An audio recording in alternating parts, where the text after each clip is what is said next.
to where you are today.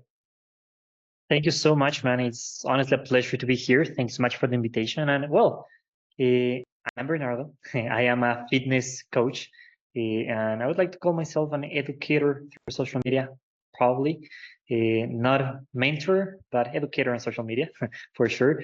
Well, I'm a personal trainer. I'm a certified MNU nutritionist, and I have my master's degree in body composition improvement. And I mainly focus on providing educational resources to people online and on helping people gain muscle, lose fat through my one-on-one coaching services. Absolutely. And you're really good at it. All evidence-based, absolutely love it. So I just want to ask you a bunch of questions that I get from my clients, and also some questions I'm genuinely interested in as well.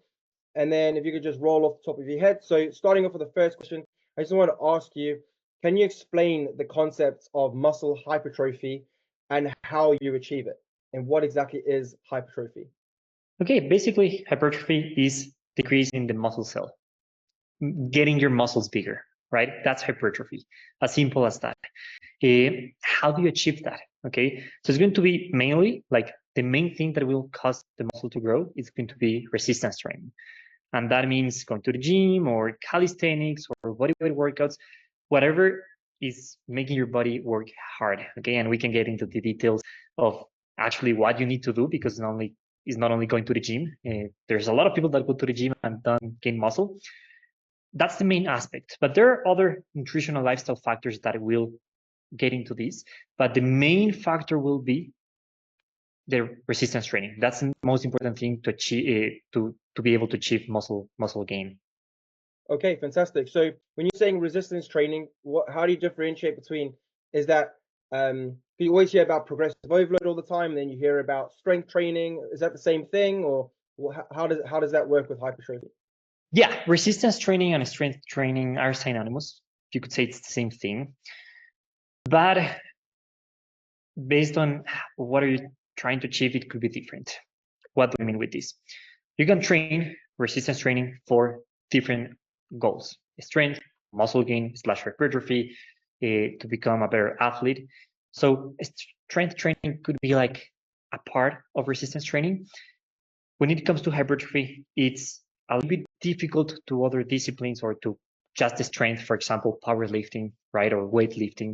It's a little bit different. Okay, so there's certain components or checks that you want to check in order to know that, okay, this is efficient for muscle growth. If you want, we can go like through that route. And what do you need to do specifically in the gym to get to that muscle building process? Yeah, exactly. So this is exactly what I go into. It's not just about hypertrophy. I also want to go into fat loss.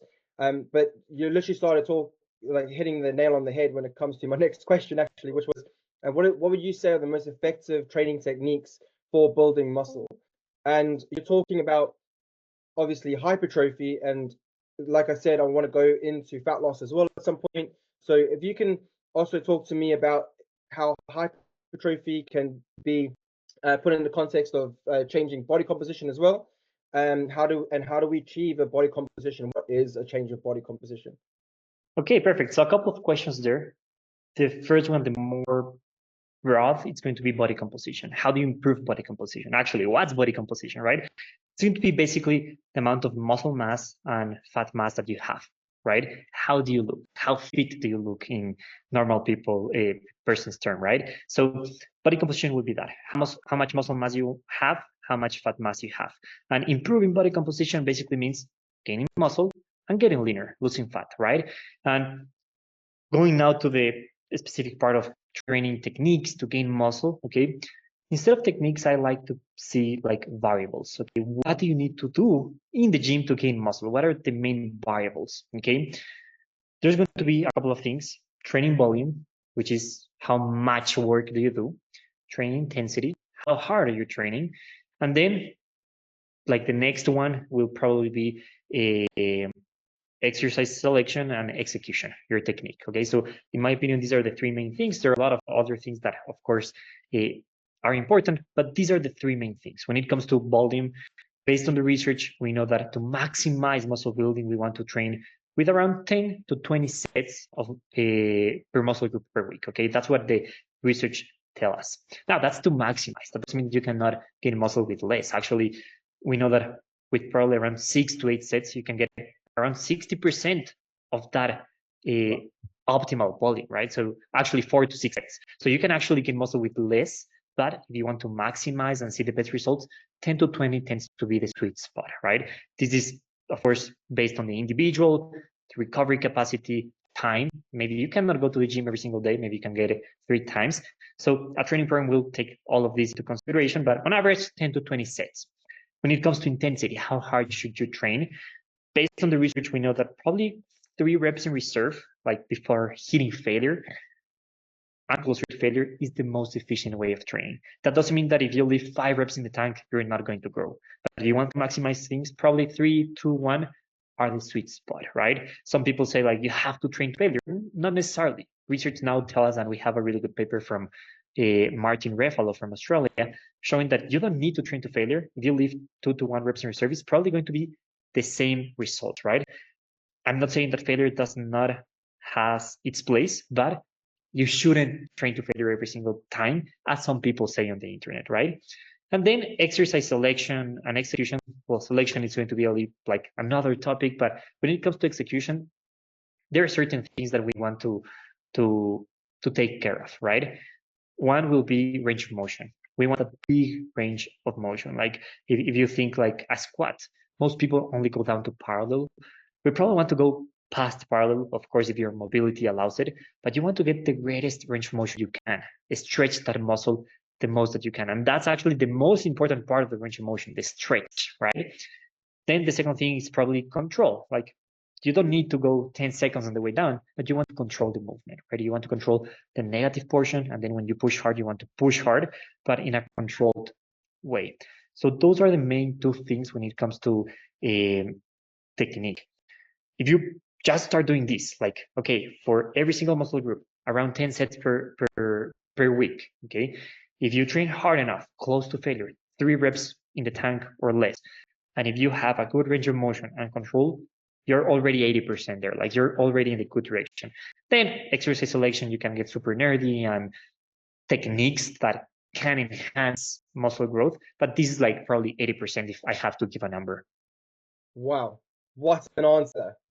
That's the best answer I've heard in such a long time. So diplomatic as well, because on social media, you get a lot of different information. I like to read a lot of research as well. I like to read a lot of research that you put out. And yeah, that was a very diplomatic answer, because there's people for high volume, low volume. But like you said, it's progressive overload, training intensity, volume.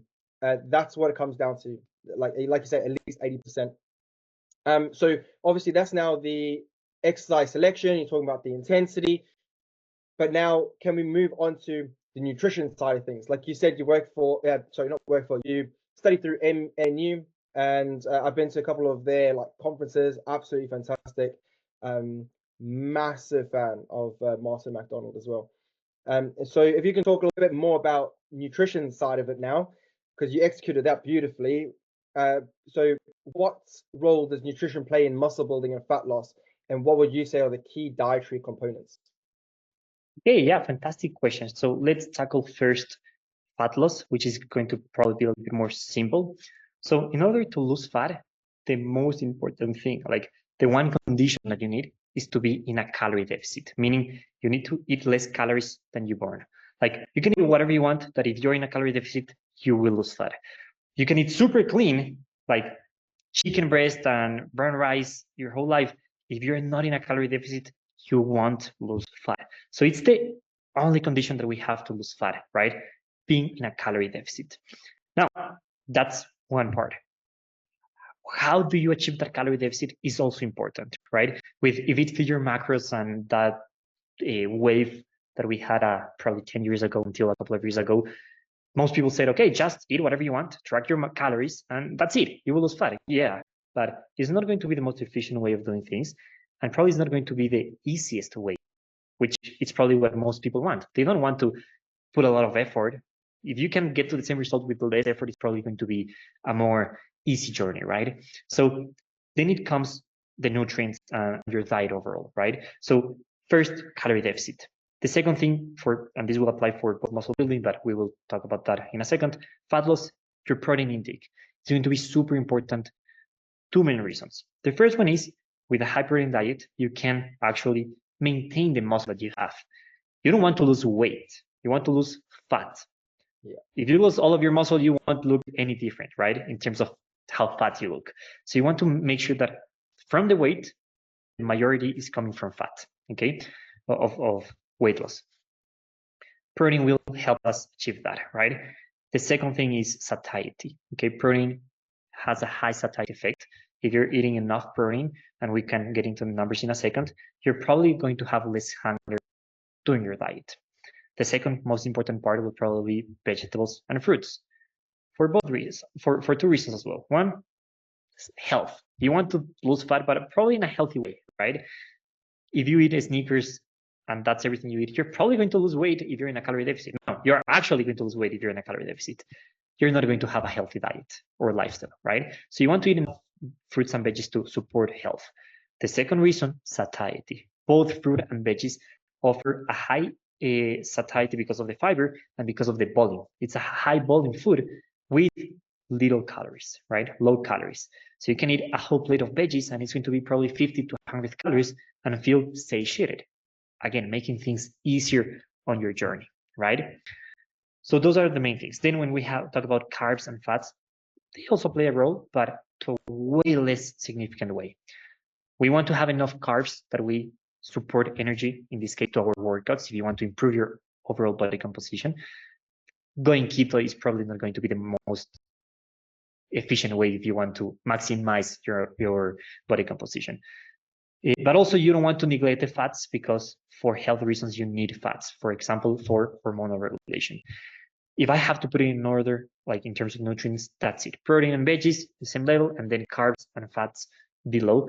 Because if you eat just like an adult, you don't have to actually worry too much about your carbs and fats. Because if you eat like a balanced diet, it's going to be covered. So the main thing will be calorie deficit, protein, and veggies. That's for fat loss. For muscle building is practically the same with the main difference of the calorie intake, okay? If you want to gain muscle, being in a deficit is not the most efficient way. You can gain muscle in a deficit. A lot of people say, no, that's impossible. No, yeah, you can gain muscle in a deficit. Probably higher chances for beginners and overweight people with high body fat percentage. But that doesn't mean that if you're a leaner person and advanced, you cannot see results. The thing is, it's going to be way less efficient. If you want to make things efficient for muscle building, you want to be at least at maintenance or in a slight energy surplus, meaning eating a little bit more calories than you burn. That's going to help you maximize muscle building. Protein intake is probably pretty similar. There are some differences there, but if you meet the minimum recommendation, on both cases, you're going to see good results. And in this case, I do think that carbs have a little bit of more importance, not crucial, but a little bit more importance because you want to make sure that you're fooling your workouts with enough carbs, right? So those are the main things in terms of like hierarchy and what you need to understand when it comes to nutrition for body composition. Mate, beautiful. Round of applause. What an answer. Absolutely fantastic. Honestly, like I hope my clients are listening to this because it's exactly what I preach. Okay, so honestly, thank you. That was beautifully said, and so detailed as well and articulated perfectly. Thank you. So I just wanted to say next up, so got the nutrition down, you understand the difference between hypertrophy and like dropping body fat. So that's how the body composition changes happen, obviously. So now I want to talk a little bit about free weights versus machines. What's your opinion on what are the benefits and drawbacks of different types of resistance training involving these two different movement patterns? Okay, perfect. None is good or bad. That's super important to mention, right? They are tools and both have its purpose. In a well-designed program, both will be probably necessary if you want to maximize muscle building. I also want to say with both, you can build a lot of muscle. If you say like, I hate free weights, okay, with machines, you can maximize muscle building. Yes, it's the other way around as well. But if you want to make things the best possible way, most programs should probably have a component of both. Main benefits and cons of both, let's go with free weights. Free weights most cases are going to be targeted more muscles at the same time with compound movements, right? Compound movements basically involving multiple joints working different muscles. That's the main thing, super beneficial. The second thing, when it comes to free weights, it's going to be a little bit easier with the progressive overload thing. Meaning, you can add 2.5 pounds per side on your squat, and it's if you're squatting 150 pounds, or well, in your case, let's say if you're squatting 70 kilograms, you can add 5 kilograms total. It's not going to be a lot. The jump from one weight to another is not going to be a lot. So it's something you can actually progress every week or every other week, something like that, right? With machines, you cannot select specifically how much weight you want to increase because they have preloaded things, right? So sometimes the jumps are a little bit higher. So when it comes to free weights, those are the main benefits, okay? When it comes to machines, what are the main benefits? Stability, okay? Machines offer you something that free weights won't ever offer you, and it's a lot of stability. And in the context of hypertrophy, stability is super important because you can make sure that the targeted muscle, the muscle that you want to grow with that specific exercise, or the muscles, is actually the limiting factor, is the one that is going to get the most stimulus, right? So let me give you an example. Barbell back squat is a fantastic exercise. Okay, you can grow your quads, but because of the less stable environment, you have to involve a lot of lower back, a lot of core. Your glutes will be heavily involved, right? Technique, once you start approaching failure, it's a little bit more difficult to maintain proper technique, like technique integrity. You can start like moving other muscles, moving the bar to one side. It doesn't mean that it's bad. It has its place. But with machines, that won't happen, right? Machines, you just move from point A to B. You just focus on pushing as much as you can, and you will target the muscles that you should be targeting, right? Now, drawbacks of the machine. What I mentioned, probably when some machines won't allow you to slightly increase weight and you have to make big jumps, which make it a little bit difficult to progressive overload over time.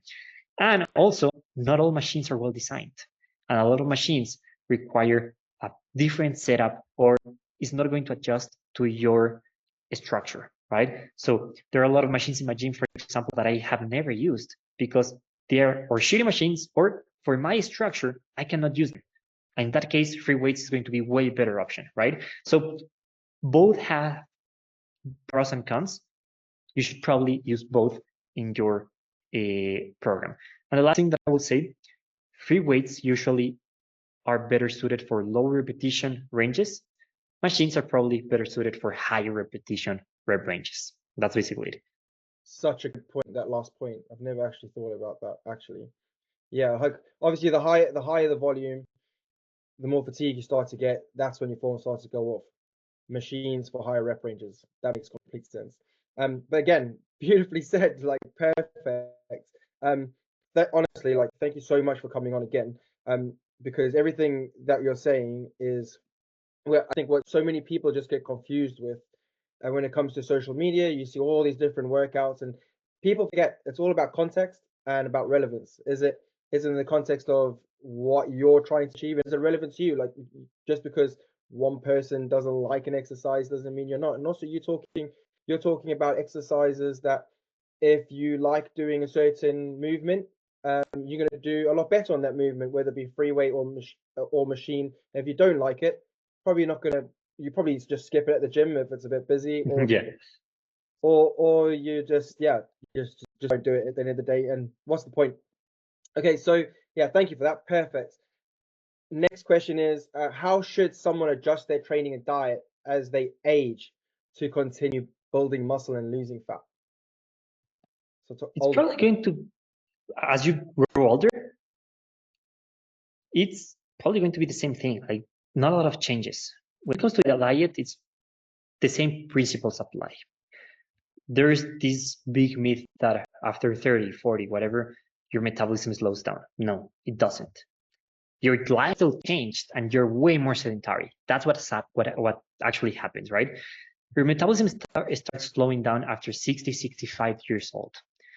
And it doesn't mean that you need to change your diet or you need to do something specifically to boost your metabolism. It's the same principle. Now you're just spending a little bit less calories than before, which actually means you should be eating a little bit less calories than before if you want to continue losing fat. That's basically it. When it comes to training, we can say that there could be some changes, and doesn't mean that you have to do this, but if you want to play it smart, it makes sense to do some changes as you grow older and older and older. For example, probably for most people, when they do a program, they focus, okay, the big compound movement first because it's the one that is more fatiguing, and then the isolation movement. And that's a really good reasoning. It doesn't mean that you always need to do it like that. But for example, for other people where joints are not probably in the best way possible, right? Probably doing an isolation movement where you pre-fatigue a muscle can be a really good idea, because then you can get to the compound where you are actually lifting a ton of weight compared to the isolation, and your muscles are already fatigued. So you will probably do or less reps, or to do the same or to do the same reps, you should use less weight, right? So there's some things that you can adjust as you grow older, but if I'm being honest, I would say 95% of how you train is not going to change, or even more. Maybe your recovery capacity slows down, right? Maybe you cannot recover a lot. Okay, just adjust the volume to what you can currently recover. Again, it's not about training techniques or you should be doing this exact number of sets. It's about adjusting the training variables that you have to your circumstance, right?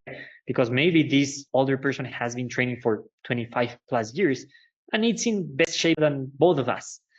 Maybe he doesn't need to change anything. He can continue working out the same way. Yeah, it's all about managing fatigue, no matter what age you're at. Whatever volume you can handle, whatever you can do just to recover. Just recovery is super important. And people think that training every day is probably the best idea, and it's really not. Yeah. Just going on how you feel is definitely a good way to indicate. So something else I wanted to ask about is because is around people sometimes get very confused about how to maintain a diet or how to maintain muscle building, especially as a beginner. So what would you say to a beginner who is trying to come into the gym and build muscles? What kind of routine are they looking at? Should they be going to classes? Should they be changing up the workout very frequently? What would you say to an absolute newbie trying to come to the gym and do a body recomp? Okay, so completely newbie, probably go to the gym 3 to 4 times per day. You probably don't need more. Okay, if you want to do more, you can, but it's not necessarily. And a lot of people think like, okay, if I go and I actually kill my muscles, I'm going to grow faster. No, you're probably not going to recover properly from that. You will be in pain and you will hate the experience. If you're a newbie, try to get there the minimum amount of times that you need to. So you're enjoying, you're not hating the process, and don't try to focus on getting super sore because you're going to hate it. And most people stop going to the gym because they go for the first time, they cannot walk for 1 week and they say, okay, I cannot do this, right? Go there and probably do full body sessions or upper and lower sessions, right? Where you do two to four sets per muscle group on each session. That's going to be more than enough. Try to focus on technique. That's going to be the most important thing. Don't focus on training super hard. You don't need to right now. When you're a newbie, anything you do will help you, right? Focus on technique, on nailing the movement. If you can hire a coach, fantastic, way better, because they're going to guide you to how to perform the movement.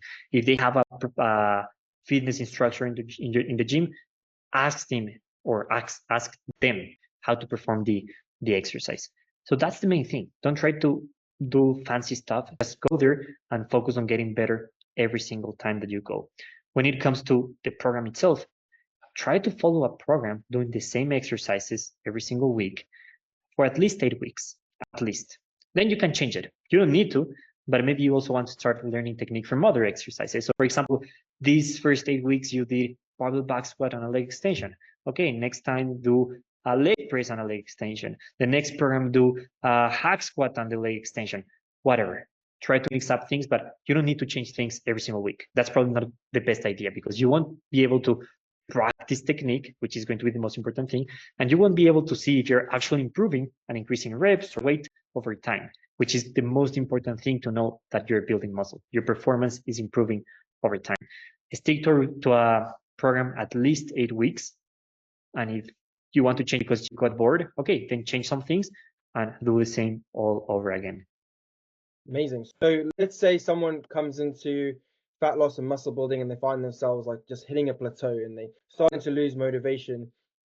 What do you say to someone who's encountering that situation? Okay, so the main thing will be your expectations. When it comes to muscle building, unless you are 20 plus years of training, you won't hit plateau unless you're doing things like really, really bad. But if you're following a program, if you're training hard, you won't hit plateau. What actually happens is that your progress gets way slower.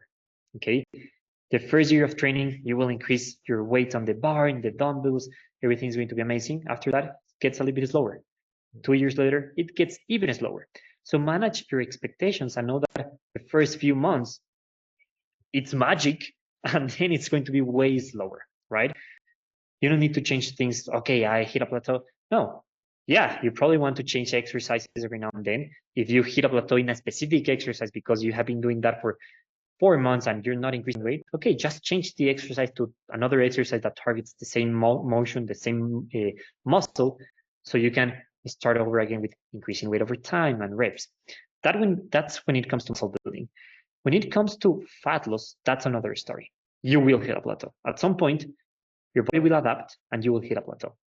When that happens, the only thing you can do is either decrease calories or increase your energy expenditure. Maybe more steps, maybe more cardio, maybe walking more at home, whatever. Just increasing your energy expenditure, your activity levels, or a combination of both. That's the only way of going out of a plateau on a fat loss phase. Now, the next question that we ask is it actually a plateau or you stopped adhering to your diet? How's actually your adherence? Most people don't adhere to their diet for long term because it's difficult. I'm not gonna lie, you have to put the work in. And when you have social life and all that stuff, it's difficult to be adherent. So if you ask yourself, like, am I actually being adherent? No. Okay, why? Why is that lack of adherence happening? Most of the time it's diet fatigue.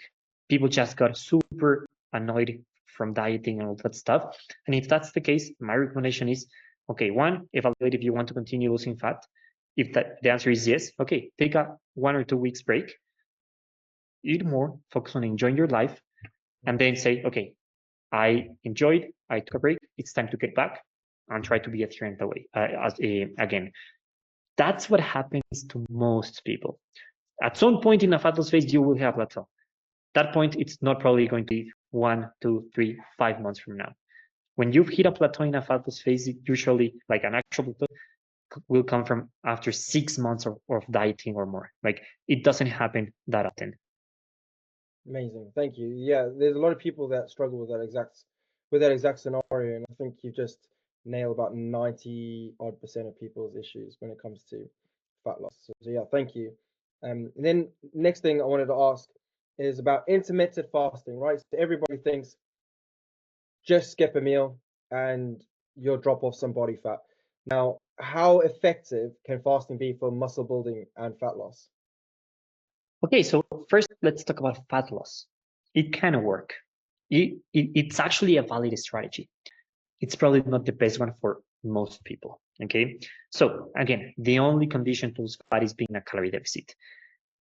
Fasting will only make you lose fat if by skipping that meal or meals, you decrease your energy consumption. You're eating less, right? Now that's the deal. A lot of people start fasting, but food focus increases a lot. They start thinking on food the whole morning or night if they're doing fasting later in the day. But during that period, their food focus increases. Hunger also increases. And a lot of people, what ends up happening is that when they get the opportunity to eat their first meal, they actually eat way more than before. And at the end of the day, they end up consuming the same number of calories, right? If that's happening, fasting is not going to make you lose 1 gram of fat, okay? But it's a valid strategy. I have used that for myself. I am not super hungry in the morning, and when I'm in a fat loss phase, I don't eat as I usually do at 7 a.m. I fast until probably 10 a.m., something like that, because I can do that without a problem, and just makes my fat loss process a little bit easier, okay? We have some studies showing that people that have breakfast tend to have better hunger regulation. compared to people that skip breakfast. So if hunger is a problem for you in a fat loss phase, probably having some type of breakfast will help you. Okay, you want to save some calories because your favorite meal is lunch or dinner.